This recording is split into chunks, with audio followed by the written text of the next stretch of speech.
ওগুলা আগার মাঝে ওলা ভাঙিয়ে দিলাম বিসমিল্লাহ শেষ। তখন আসসালামু আলাইকুম। আমি এখন আপনারা দেখাইমু আমার উড়ি ক্ষেত।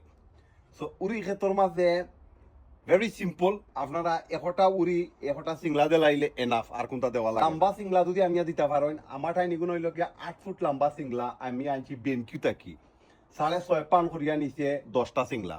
সো ইনো মনে হয় লাগাইছি মনে 50-60টা মনে সিংলা লাগাইছি, আর সাইডে দিয়ে আমার আছে।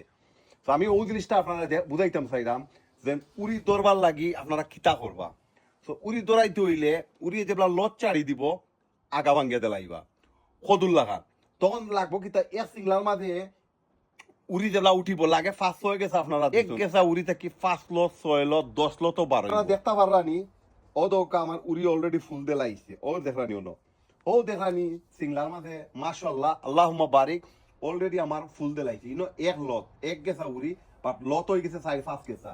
তো আমি আপনারা দেখাই ও দেখরানি লত গেছাটা ও দৌকা আমি লত গেছা কুলিয়া দেখাই আমি নয়া গার্ডেন আর তারা এটা জানো ধরবো তারা বাংতো নাই, তারা সকলে চাইব উড়ি আগে সকাল বড় হইতো সকাল দৌড়াই লিতা। তো আমরা রেসও নাই কম্পিটিশনও নাই, আমরা এন্ডে দি দৌড়াইবার লাগি ঠিক আছে, কারণ এন্ডে দি দৌড়াইলে বেশি দৌড়ে, আর পয়লাও যদি আপনি দৌড়াইলেন এক লতর মাঝে তুড়া উড়ি আপনি হ্যাপি হইতে নাই বা ঠিক আছে। তো আপনারা যদি ওগুলা আগার মাঝে ওলা ভাঙিয়ে দিলেন বিসমিল্লাহ শেষ।